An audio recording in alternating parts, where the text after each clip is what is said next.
Salut à tous les amateurs de science, ici Camille et aujourd'hui on se trouve dans une toute nouvelle vidéo. On va parler de la téléportation. Est-ce que ce sera possible dans le futur? Quand? Comment? Est-ce qu'un jour je pourrais partir en vacances grâce à une machine? J'en sais rien. Bref, on va explorer deux concepts d'ailleurs. Tout d'abord la téléportation quantique et la téléportation par trou de verre. On part dans l'univers incroyable de la physique quantique et de la science-fiction. Prêt? C'est parti. Commençons d'abord par la téléportation quantique. C'est donc une technologie qui repose sur les principes étonnants de la mécanique quantique. Contrairement à ce qu'on pourrait penser, il ne s'agit pas de déplacer la matière elle-même, mais plutôt de transférer l'information qui la décrit. La téléportation quantique utilise une propriété fascinante qui est appelée l'intrication quantique. C'est le fait que deux particules, qui ont une fois interagi ensemble, sont corrélées jusqu'à ce que une des deux ait une nouvelle interaction. Et elles sont liées peu importe la distance, de manière instantanée. Alors, qu'est-ce que ça veut dire deux particules liées? Deux particules liées, si je change l'état d'une des deux, l'état de l'autre changera aussi. C'est simple, elles dépendent l'une de l'autre. En exploitant cette intrication, on peut donc transférer l'état quantique d'une particule à une autre, sans que les particules elles-mêmes ne se déplacent. Alors, vous allez me dire, mais pourquoi est-ce qu'on ferait ça? Nous, ce qu'on veut, c'est nous téléporter, nous. Alors, à quoi est-ce que la téléportation quantique pourrait servir?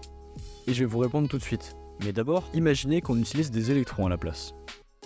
Comme vous le savez, ou peut-être pas, les électrons ont une caractéristique qu'on va appeler le spin.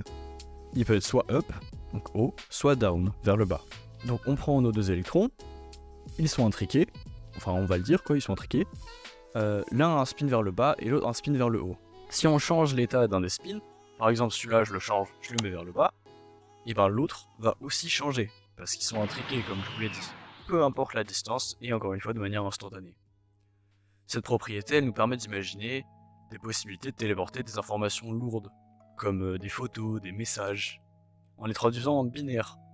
On va dire que up égale 0 et down égale 1. Et boum, on a réussi à créer des câbles qui n'existent pas et qui sont surtout instantanés. Moi j'espère qu'un jour j'aurai un petit ordinateur quantique sur ma droite et je pourrai envoyer des messages de manière instantanée. Enfin, je sais pas pour vous, mais je trouve ça fou. Des expériences de téléportation quantique ont déjà été réalisées avec succès.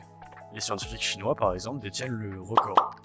Ils ont fait une téléportation d'état quantique de photons, sur une distance de 1400 km, entre la Terre et l'espace. Il y avait évidemment un satellite dans l'espace. Ils n'ont pas envoyé un photon dans le vide. Comme je vous l'ai dit, la téléportation quantique offre de nombreuses perspectives intéressantes, notamment en matière de communication sécurisée et de calcul quantique. Alors pourquoi sécurisé? C'est par rapport à un monde imaginaire futur où on ne serait plus sur Internet mais sur Internet quantique. J'en parlerai dans une prochaine vidéo si ça vous intéresse. Dites-moi tout ça en commentaire. Il est important de noter que la téléportation quantique ne permet pas de téléporter des objets macroscopiques.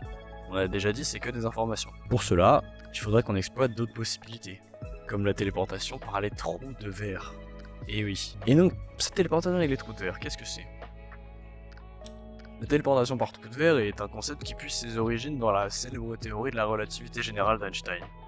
Selon cette théorie, les trous de verre pourraient être des passages permettant de relier deux régions distinctes de l'espace-temps. Un raccourci quoi. Les trous de verre, que vous avez sûrement déjà vu dans des films de science-fiction, sont en réalité des structures hypothétiques, c'est-à-dire qu'on n'a jamais vraiment observé, ils sont hypothétiques. Il est dit qu'ils plient l'espace-temps, créant des connexions entre des points éloignés, et en théorie, si nous parvenons à créer et stabiliser un trou de verre, ce qui est plus facile à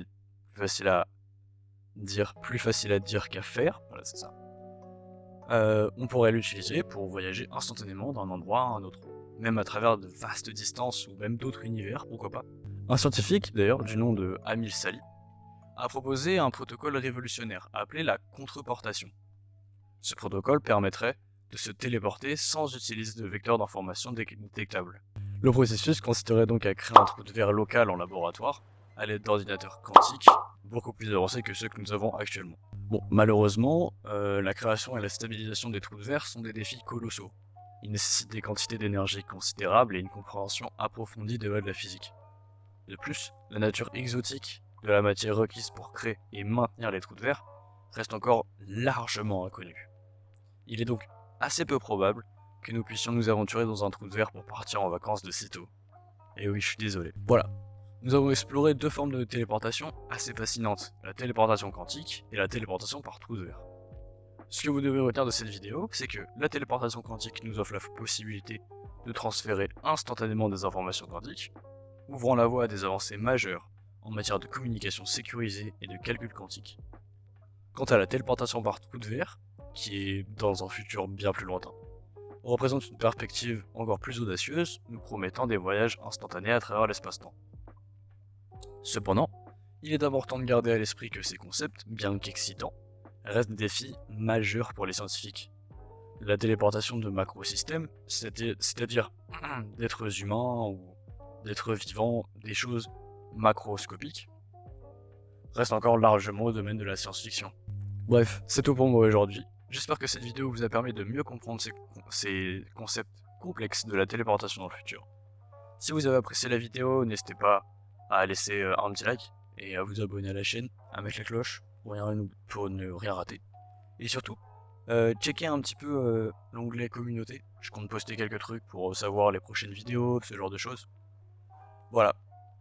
Bref, restez curieux et passionnés. Merci de m'avoir accompagné aujourd'hui. Peace.